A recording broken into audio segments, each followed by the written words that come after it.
Hey guys, this is OddOneGaming. This is going to be another Raid Shadow Legends video.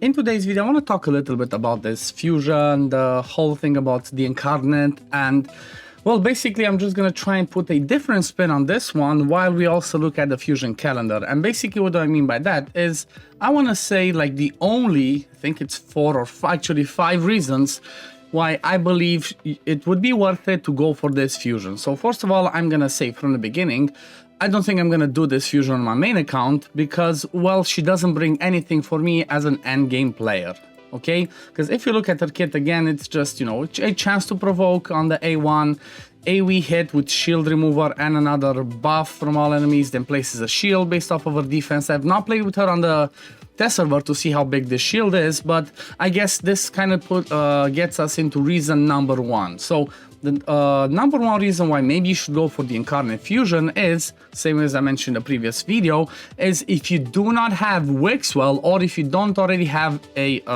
2-3 key Ultra Nightmare clan boss team, then she could be helpful with that because, like I said, she basically brings you some shields, she brings you ally protection and strengthen, and then this passive honestly doesn't really matter, does give her some accuracy and whatnot, but she's mostly like got quirky things with Arbiter. But that's like, you know, number one reason is if you really need help with Ultra Nightmare clan boss. Otherwise, you know, I would not do it. Now let's have a look at the fusion calendar while we are at it. So if we look with the total that we can get, as it's hidden behind me, is we can get 450 fragments in total, which means we need at least the 400 so we can fuse all four of these epics. And then from this one, you're gonna be fusing her.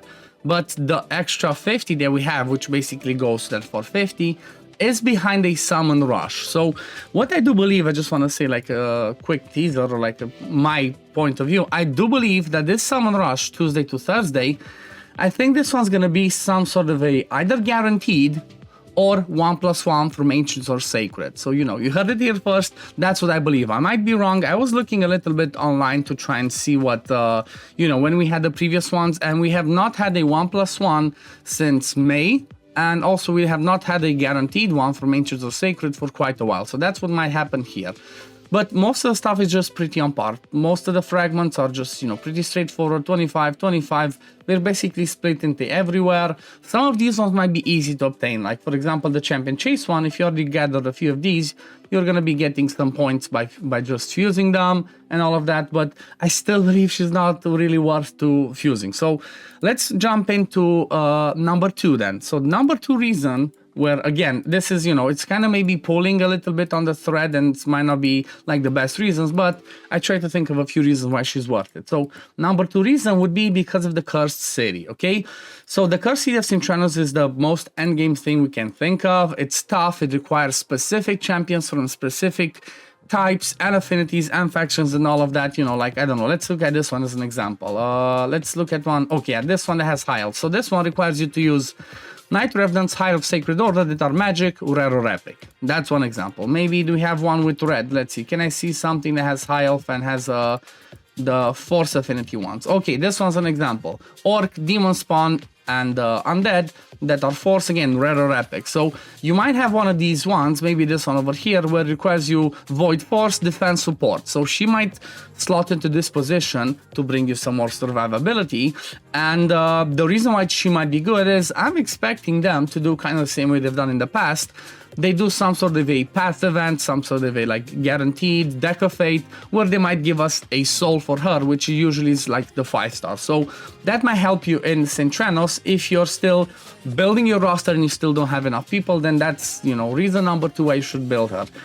Reason number three, I guess it's gonna be something like the faction war, but this one's like two sides, okay? What do I mean by that? Well, I mean the fact that you might need some extra help in faction wars, but not with her specifically. Like, yeah, you might bring her in the High Elf Crypt, but honestly, pretty much Arbiter can be your only support in the High Elf Crypt, and then you're just about done with it. However, if we look at the epics, they're Lizardmen, okay?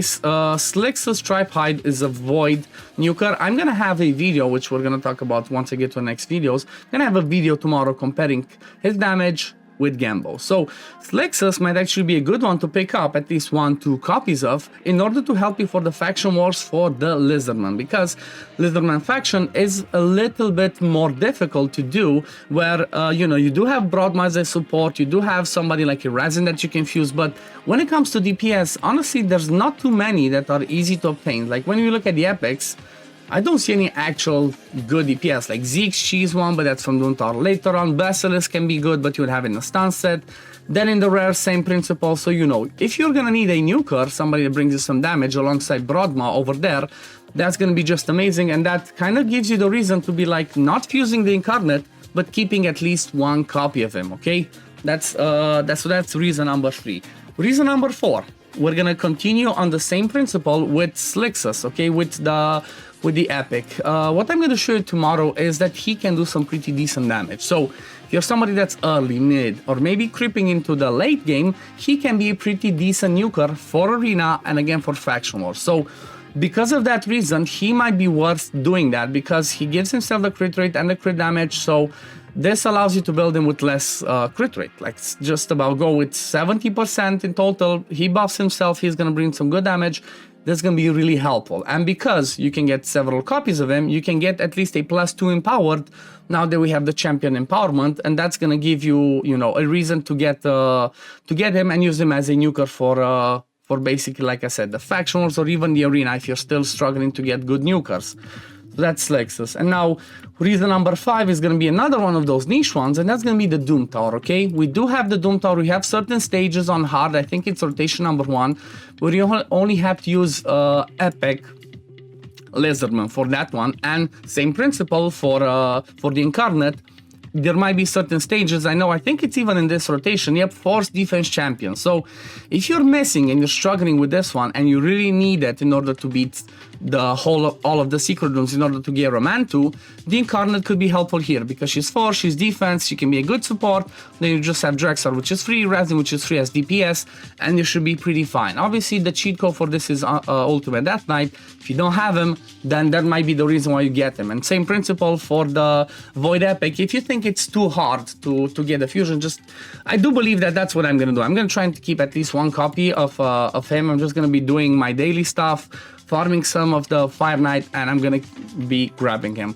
I do not believe though it's worth summoning. I don't really believe it's worth summoning. Maybe I would say skip this summon rush for the 25 and go for this one, because if you do this, then it allows you to skip this summon rush and skip something else if this one's worth it. And I do have a strong feeling that this Summer Rush is going to be worth it. Like I said, I think it's going to be a 1+1 or a guaranteed, because we did have some new champions that were released, so I have a feeling something's coming. But anyway, that's you know, that's the best I could find for 5 reasons. I just try to, you know, I'm not trying to, I don't know, sometimes people say like, oh, you're just trying to do the hardest so you can try and make a reason to fuse this. I said it from the beginning, it's not worth it. I'm not going to fuse it myself. However, if there are people that, you know, are still in the early mid game that are still trying to see like if it's worth it or not, that's why I wanted to come up with these 5 reasons, these only 5 reasons that I can think of why she might be worth building or going for and then building. But anyway, oh yeah, and I guess